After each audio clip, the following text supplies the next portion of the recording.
22वीं आयत से लेकर के 31वीं आयत तक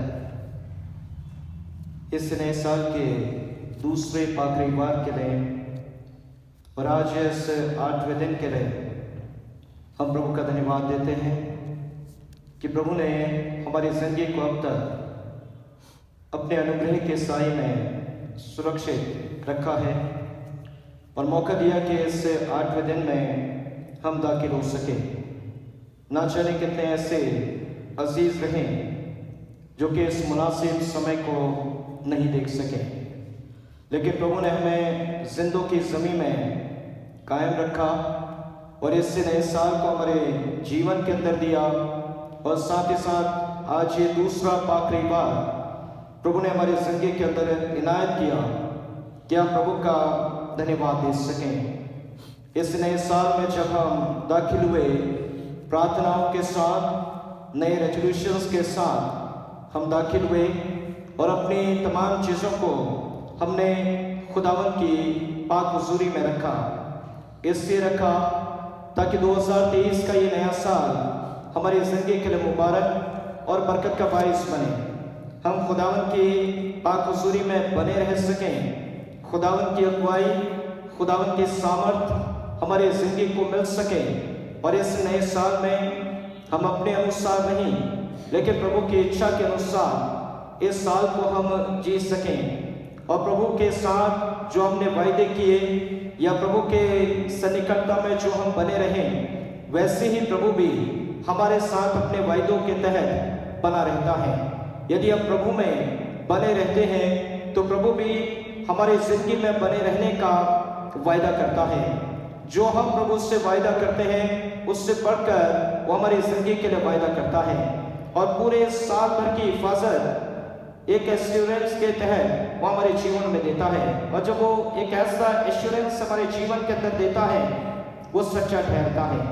और कलाम कहता है अज़ीज़ों, जब हम इसकी 30वीं और 31वीं आयत पर अमल फरमाएंगे, यदि मेहरबानी से कोई इसकी 30वीं और 31वीं आयत पर कोई मेहरबानी से पढ़े, यशायाह 30 और 31वीं आयत। तरुण तो थकते और श्रमित हो जाते हैं और जवान ठोकर खाकर गिरते हैं, परंतु जो यहोवा की बाट जोहते हैं वे नया बल प्राप्त करते जाएंगे। वे उकाबों के समान उड़ेंगे, वे दौड़ेंगे और श्रमित न होंगे, चलेंगे और थकित न होंगे। जो खुदावंद की बाट जोहते हैं वो नया बल प्राप्त करते जाएंगे, वो ना थकित होंगे, बस वो दौड़ते ही रहेंगे। यानी कि जब हम नए साल में प्रार्थना के साथ और खुदावंद की बाट जोते हुए हम कदम को रखते हैं बड़े विश्वास और बड़े ही आनंद के साथ, तो परमेश्वर का वायदा है कि जो खुदावंद की बाट जोते हैं वो नया बल प्राप्त करते हैं, वो श्रमित नहीं होते हैं, वो थकित नहीं होते हैं, वरन अपनी जिंदगी के अंदर ऊंचे मुकामों को हासिल करते हैं। और प्रभु की हुजूरी में जब हम प्रार्थना में जीवन के साथ आते हैं तो नया साल जो प्रभु हमारी जिंदगी के अंदर जोड़ता है वो हमारे जीवन के लिए बेहद बरकत का बाइस होता है। और कैसे प्रभु जो है उस नए साल को हमारे जिंदगी के लिए बरकत का बाइस बनाता है। हमारी जिंदगी की बहुत सी जिज्ञासाएं हैं, हमारी जिंदगी के बहुत से ख्यालात हैं, बहुत से रेजोल्यूशंस हैं, लेकिन जब हम प्रभु की राह में पाए जाते हैं तो प्रभु का कलाम जो है खास बात मेरे और आपके जीवन के लिए कहता है। भजन संहिता उसका 65वां अध्याय और उसकी 11वीं आयत एक खास बात इस साल के बाबत मेरी और आपकी जिंदगी के लिए रखती है। जब हम प्रभु की बाट जोते हैं और प्रभु में जब हम नया बल प्राप्त करते हैं तो कलाम एक खास चीज इस नए साल के बाबत मेरी और आपकी जिंदगी के लिए कहता है। लिखा है कलाम के अंदर 65 और 11, अपनी भलाई से भरे हुए वर्ष पर तूने मानो मुकुट रख दिया है, तेरे मार्गों में उत्तम उत्तम पदार्थ पाए जाते हैं। जो यहोवा की बाट जोते हैं और जो खुदावंद के राह का इकरार करते हैं, कलाम कहता है अपनी भलाई से भरे हुए वर्ष पर तूने मानो मुकुट रख दिया है, तेरे मार्गों में उत्तम उत्तम पदार्थ पाए जाते हैं। जब हम खुदावंद की पाक हुजूरी में आगे बढ़ते हैं तो लिखा है कलाम में, भरे हुए वर्ष पर तूने मानो मुकुट रख दिया है, तेरे मार्गों में उत्तम उत्तम पदार्थ पाए जाते हैं। जब हम प्रभु में नया बल प्राप्त करते हैं, जब हम प्रभु की राह में आगे बढ़ते हैं, जब हम प्रभु की बाट जोते हैं, कलाम कहता है जो प्रभु की बाट जोते वो नया बल प्राप्त करते हैं। यानी कि जब हम प्रभु के मार्ग में आगे बढ़ते हैं तो उसमें उत्तम उत्तम पदार्थ नजर आते हैं। और कलाम कहता है कि मानो मुकुट रख दिया है। ये बड़ी उम्दा बात है। एक ऐसे क्राउन को उसने हमारे जीवन के लिए रख दिया है कि हम प्रभु की उपस्थिति में नए साल में बरकतों के साथ हम आगे बढ़ सकते हैं। कलाम कहता है जो यहोवा की बाट जोते हैं वो नया बल प्राप्त करते हैं। वो नया बल ही प्राप्त नहीं करते हैं वरन उत्तम उत्तम पदार्थों को अपने जीवन में हासिल करते हैं। और प्रभु यहाँ तक उनकी जिंदगियों के लिए आगे बढ़ता है कि वो मुकुट भी पहना देता है।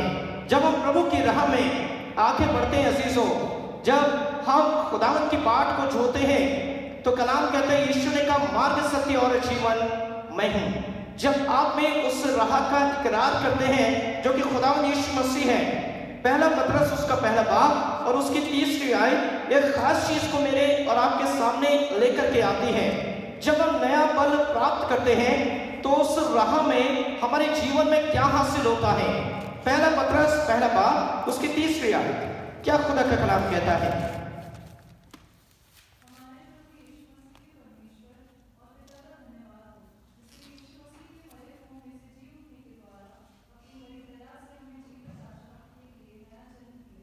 एक खास चीज जब आप में प्रभु की राह में आगे बढ़ते हैं, जब उसकी बाट को जोते हैं तो कलाम कहता है चीजों प्रभु यीशु मसीह के जी उठने के बाद अपनी बड़ी दया से हमें जीवित आशा के लिए नया जन्म दिया है।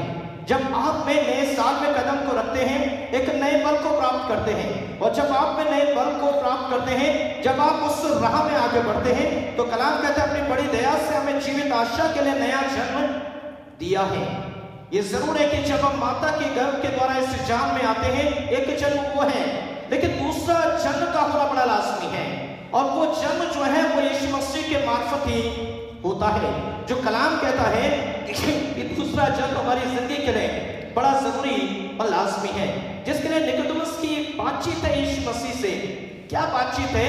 यूहन्ना रचित सुसमाचार उसका 30वां अध्याय और उसकी 30वीं आयत हमें एक जीवित आशा के लिए लिखा है कि एक नई जीवित आशा के लिए एक नया जन्म हमारे जीवन को प्रभु ने दिया है।